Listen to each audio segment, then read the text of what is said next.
YS Vivekananda Reddy హత్య కేసులో కీలక పరిణామాలు చోటు చేసుకుంటూ ఉన్నాయి. వైఎస్ వివేకానంద రెడ్డి హత్య కేసులో బాధ్యతారాహిత్యంగా ప్రవర్తించి విధి నిర్వహణలో గీత దాటినటువంటి సిఐ శంకరయ్య మీద ఈరోజు ఆంధ్రప్రదేశ్ ప్రభుత్వం వేటు వేసింది. ఆయన్ని విధుల నుంచి డిస్మిస్ చేసింది. అలాగే దస్తగిరిని బెదిరించినటువంటి ఆ, ప్రకాష్ గారి మీద కూడా చర్యలు తీసుకుంటూ ఉంది. ఇప్పటి వరకు ఐపీఎస్ల మీద వరుస చర్యలకు పాల్పడుతున్నటువంటి కూటమి ప్రభుత్వం ఇప్పుడు కింది స్థాయి అధికారుల మీద కూడా చర్యలు తీసుకునేందుకు సిద్ధమైనటువంటి నేపథ్యంలో అసలు వైఎస్ వివేకానంద రెడ్డి హత్య కేసులో ఏం జరగబోతుంది అనేది మనం పూర్తి స్థాయిలో విశ్లేషణ చేసుకుందాం. ప్రస్తుతం మనతో పాటున్నారు ప్రముఖ రాజకీయ విశ్లేషకులు, ప్రముఖ సీనియర్ జర్నలిస్ట్ డివిఎస్ గారు. వారితో మాట్లాడతారు. సార్ నమస్తే. సార్ నమస్తే. వైఎస్ వివేకానంద రెడ్డి హత్య కేసులో సిఐ శంకరయ్య ఆయన్ని విధుల నుంచి ఈరోజు డిస్మిస్ చేస్తూ ఆంధ్రప్రదేశ్ ప్రభుత్వం నిర్ణయం తీసుకుంది.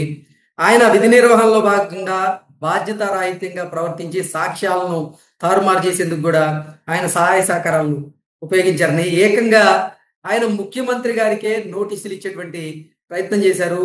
ఆయన గీత దాటినటువంటి నేపథ్యంలో ఆయన మీద వేటు పడడం జరిగింది. అలాగే దస్తగిరి ఎవరైతే ఉన్నారో దస్తగిరిని బెదిరించినటువంటి కేసులో ప్రకాష్ ఆయన మీద కూడా చర్యలు తీసుకుంటున్నటువంటి నేపథ్యంలో ఏంటి సార్ అసలు నిజంగా ఇప్పటి వరకు కూటమి ప్రభుత్వం కొంతమంది ఐపీఎస్ల మీద చర్యలు తీసుకోవడమే మనం చూసాం. ఇప్పుడు కింది స్థాయి అధికారులను కూడా జల్లెడ పడుతూ వారు చేసినటువంటి తప్పులకు గాను వారి మీద చర్యలు తీసుకుంటూ ఉంది. దీన్ని ఎలా చూడాలంటారు? స్వచ్ఛాంధ్రానా?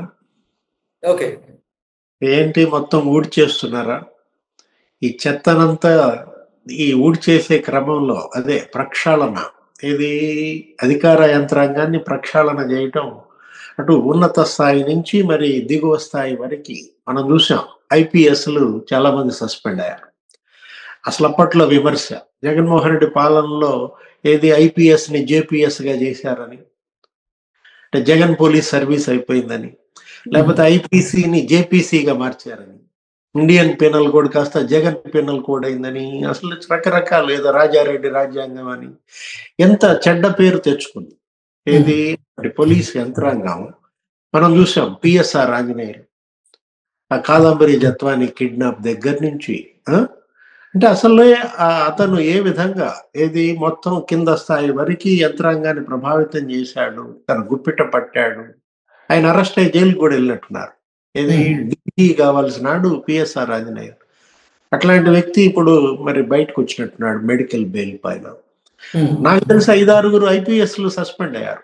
విడుదల రజని అదేదో స్టోన్ క్రషర్స్ ని బెదిరించిన కేసులో జాషువా సస్పెన్షన్, ఆ కాదంబరి జత్వాని కేసులోనే ఈయనెవరు కాంతిరాణా టాటా అప్పటి కమిషనర్ విజయవాడ, లేకపోతే ఆ విశాల్ గున్ని. అరే ఎంతమంది సస్పెండ్ అయ్యారు మనం తీసుకున్నట్లయితే. దీంట్లో సునీల్ కుమార్, రఘురామకృష్ణరాజుని చిత్రహింసలు పెట్టిన కేసులో ఇప్పుడు ఒక రకంగా చెప్పాలంటే ఐపీఎస్లు గీత దాటారు. ఇది ఒక గుణపాఠం కావాలి. ఏది ఇప్పుడు తీసుకుంటున్నటువంటి చర్యలు ఇంతమంది ఏ విధంగా. అప్పట్లో నరేంద్ర మోడీ పర్యటన పైనే చాలా విమర్శలు వచ్చాయి. ఆయన చిలకలూరుపేట బొప్పూడి సభకు వస్తే ఈ ఐపీఎస్లు ఏది గ్యాలరీ ఇన్ఛార్జిగా మరి విధుల్లో ఉండాల్సినాడు, స్టేజ్ ఇన్ఛార్జిగా విధుల్లో ఉండాల్సినాడు, ప్రధాని పాల్గొన్న సభలోనే రక్షణ సరిగ్గా నిర్వహించలేకపోయారన్న చెడ్డ పేరు మూటగట్టుకున్నారు.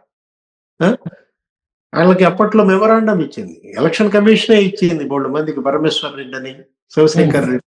ఇప్పటికీ చాలా మందికి పోస్టింగ్లు లేవు. అంటే ఇప్పటిదాకా ఉన్నత స్థాయి పోలీస్ యంత్రాంగం ప్రక్షాళనగా చూసాం. ఇప్పుడు ఇది దిగువ స్థాయిలో మొత్తం ఊడి చేస్తున్నారా? శంకరయ్య డిస్మిస్. ఎవరి శంకరయ్య? అసలు అతను పోలీసు శాఖకి అర్హుడేనా? అన్ఫిట్ అన్నమాట. అంటే అది నరికి చంపారు. ఆ డెడ్ బాడీ చూస్తే వివేకానంద రెడ్డి 7 గొడ్డలి వేట్లు, తల పగిలి తల మీద గొడ్డలతో కొట్టారు. మెదడు బయటకు వచ్చిన పరిస్థితుల్లో అది నీ కళ్ళ ముందు అది హత్యగా కనపడుతుంటే 7.5 గంటలు అతను మౌనంగా ఉన్నాడంటే, కనీసం సుపీరియర్స్ కి తెలియజేయలేదంటే. శంకరయ్య అతను ఇచ్చిన వాంగ్మూలం సిబిఐకి 2 రకాలుగా. దీని వెనక దేవిరెడ్డి శివశంకర్ రెడ్డి ఉన్నాడు, దీని వెనక పలానా పరమేశ్వర్ రెడ్డి ఉన్నాడు. స్పష్టంగా చెప్పాడు, వాళ్ళు బెదిరిస్తున్నారు నాకు అని. 2 సార్లు 2 రకాల వాంగ్మూలాలకి ఇచ్చి సిబిఐ జడ్జి దగ్గర కూడా నేను ఆన్ రికార్డ్ చెప్తానన్నాడు. అట్లాంటి వాడు మరి కరెక్ట్ గా విచారణకి రావాలి. సిబిఐ జడ్జి దగ్గర విచారణకు రమ్మని పిలిస్తే రాకపోగా శంకరయ్య ఎక్కడ చేరాడు? డీజీపీ ఆఫీస్ లో ఉన్నాడు. ఎవరప్పుడు డీజీపీ? సిబిఐ జడ్జి దగ్గర విచారణకు హాజరవ్వాల్సినటువంటి సర్కిల్ ఇన్స్పెక్టర్ డీజీపీ ఆఫీస్కి వచ్చి రిపోర్ట్ చేస్తే ఆ డీజీపీ మీద చర్యలు. ఎవరప్పుడు డీజీపీ? గౌతమ్ సవాంగ్ కాదు, ఎవరైనా కేసిరెడ్డి రాజేంద్రనాథ్ రెడ్డి. ఓకే. అంటే ఒకటి ఇక్కడ మనం శంకరయ్య అతను మొన్నేదో ముఖ్యమంత్రి చంద్రబాబు మీదే నోటీసులు పంపాడా?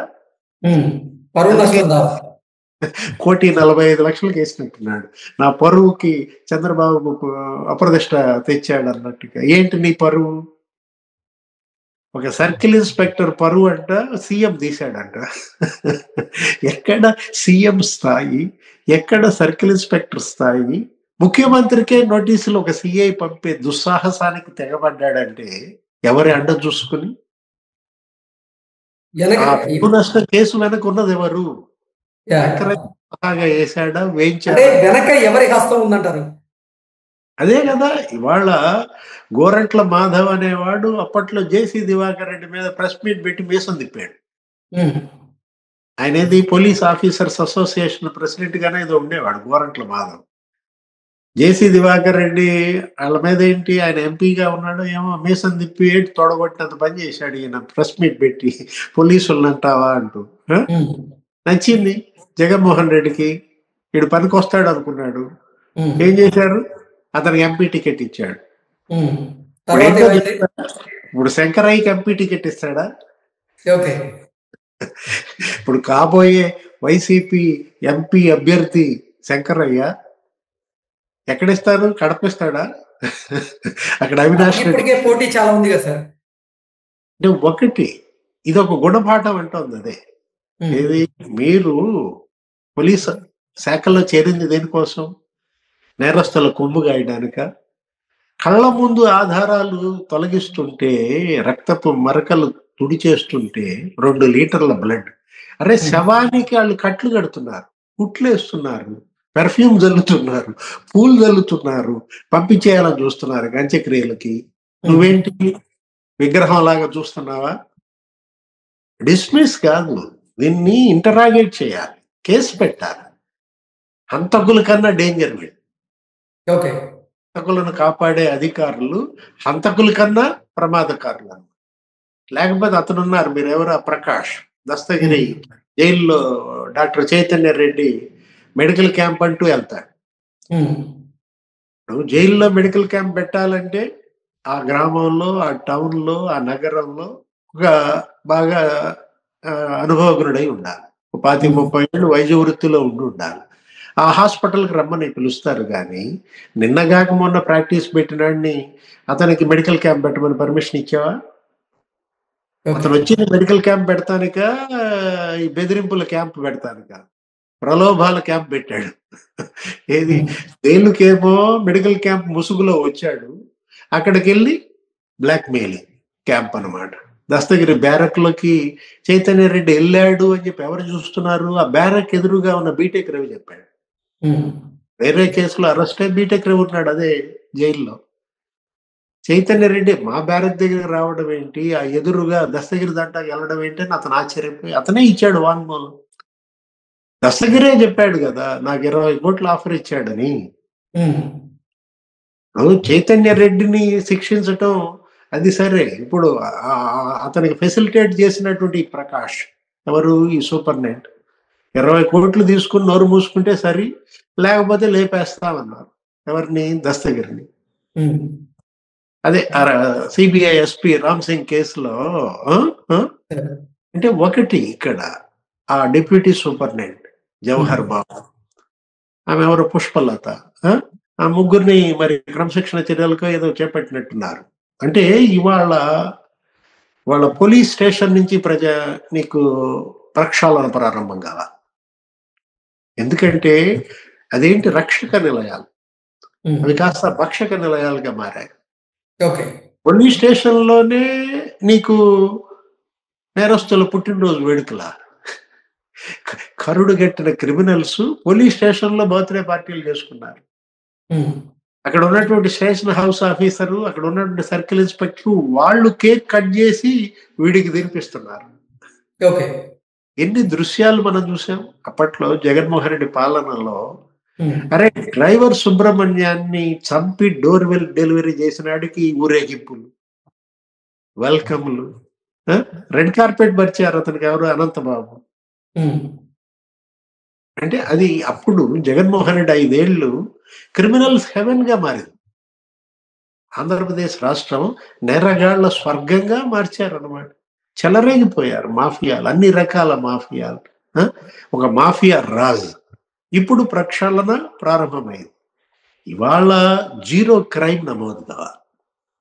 వాళ్ళ ప్రజా తీర్పు ఏంటంటే నేర రహిత ఆంధ్రప్రదేశ్. ఇవాళ ఏంటి, వైసీపీ విముక్త ఆంధ్రప్రదేశ్ కాదు, అదేముంది, అది రాజకీయం. ఇవాళ నేర విముక్త ఆంధ్రప్రదేశ్ ఏర్పడాలనేది ప్రజల ఆకాంక్ష, ప్రజా తీర్పు. అది భయభ్రాంతులకు గురయ్యారు. ఏది, భూ కబ్జాలు, కిడ్నాప్లు, హత్యలు, అసలు ప్రతి ఇంటిలో బాధితుడు. రాజ్య హింస, ఏ పేరు పెట్టారు దానికి? రాజ్య హింస అనే పేరు పెట్టారు. అంటే ఇది వ్యక్తి హింస కాదు, ఇదేంటి, ఇది గవర్నమెంటే హింసకు పాల్పడింది అనమాట. ప్రభుత్వ హింస, బాధితులు వీళ్ళందరూ ఆ ప్రభుత్వంపై తిరగబడ్డారు. ఈ ప్రభుత్వం ప్రక్షాళన చేస్తారు. ఇవాళ మీరు డీజీపీ కార్యాలయం దగ్గర నుంచి కాదు ప్రక్షాళన చేయాల్సింది.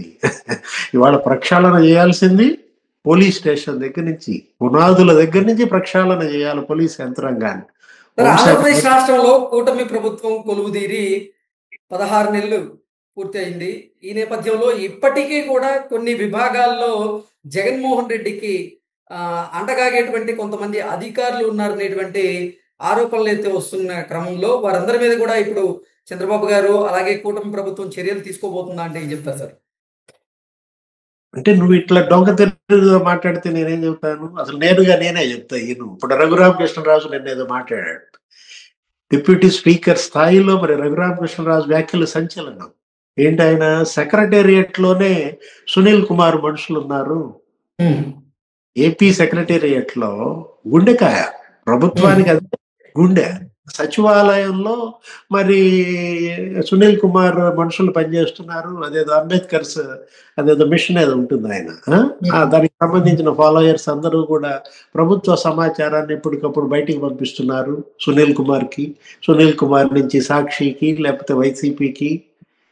అంటే సునీల్ కుమార్ కళ్ళు ఒక 1000 కళ్ళు ఉన్నాయంట. ఎక్కడ? సచివాలయం.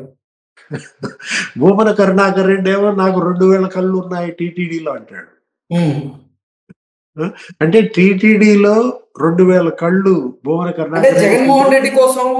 జగన్మోహన్ రెడ్డి కోవట్లుగా పనిచేస్తున్న వారు ఇప్పుడు ఎవరైతే ప్రభుత్వ అధికారుల్లో ఉన్నారో వారి మీద చర్యలు తప్పమంటారా? అంటే ఇప్పుడు భూమన కరుణాకర్ రెడ్డికి 2000 కళ్ళు ఉంటే సునీల్ కుమార్ కి 1000 కళ్ళు ఇక్కడ ఉంటే జగన్ కి ఎన్ని కళ్ళు ఉన్నాయంటావా? ఇప్పుడు జగన్మోహన్ రెడ్డికి దగ్గర మరి 2 లక్షల కళ్ళు ఉన్నాయా? 2 లక్షల కళ్ళు కాదు, 1 కోటి కళ్ళు ఉన్నాయంటాడు. ఆయనంతా కోట్లలో చెప్పాలి. అసలు ఓటేసిన వాళ్ళంతా నా కళ్ళేనంటాడు. అదేమంటే ఇక్కడ ప్రభుత్వ యంత్రాంగం ఇవాళ ప్రక్షాళన జరగాలి. ఇది ఈ మొత్తం రూట్ అవుట్ చేయాలి. ఇది ఒక తెగులు పట్టింది, ఒక వైరస్ గా మారింది అనమాట. కరోనాను మించిన వైరస్ మరి జగోనానో ఏదో అన్నారు అప్పుడు ఎన్నికల ప్రచారంలో. జగన్నే ఒక వైరస్ గా చెప్పారు. ఇవాళ ఆ వైరస్ అన్ని శాఖల్లో ఉంది. ఎక్కడ? రెవెన్యూ, లేకపోతే మీరు చెప్పినట్టుగా పోలీస్, మొత్తం సచివాలయం ఏంటి, టీటీడీ ఏంటి, ఎక్కడ లేరు. అటు మెడికల్ అండ్ హెల్త్ లో, అటు ఫైనాన్స్ లో, మొత్తం అన్ని చోట్ల ప్రక్షాళన జరగాలి, చేయాలా. ప్రజలు ఇచ్చిన తీర్పు అది. ప్రజలు పూర్తి స్వేచ్ఛనిచ్చారు ఈ ప్రభుత్వానికి. ఇవాళ పవన్ కళ్యాణ్, లేకపోతే ముఖ్యమంత్రి చంద్రబాబు, లేకపోతే ప్రధాని మోడీ ఆ రోజు ఏ మాట అయితే ఇచ్చారు ప్రజలకి, 3 పార్టీలు ఏమని చెప్పారు? అదే కదా చెప్పింది. నేర రహిత రాష్ట్రంగా ఆంధ్రప్రదేశ్ మారుస్తామన్నారు. మాఫియా రహిత రాష్ట్రంగా చేస్తామన్నారు. మాఫియా రాజుపై పోరాటం అన్నాడు ఎవరు? మోడీ. ఇప్పుడు మనకి అప్పట్లో తెలిసింది 4 మాఫియాలు: land mafia, sand mafia, wine mafia, mine mafia అనేవాడు. ఏదో రిధముగా రాజశేఖర రెడ్డి టైంలో. అంటే అసలు ఈ మాఫియా రాజుకి బీజం పడింది ఆయన టైంలోనే. ఇది ఒక వటవృక్షంగా, విషవృక్షంగా మారిన పరిస్థితుల్లో మరి సాధ్యమేనంటావా? ప్రయత్నం చేస్తున్నారు కదా సార్ చూద్దాం. ఆంధ్రప్రదేశ్ ప్రజా తీర్పు, ప్రజల ఆకాంక్ష మరి మాఫియా విముక్త ఆంధ్రప్రదేశ్ ని తీసుకురావాలా. Okay sir, thank you so much.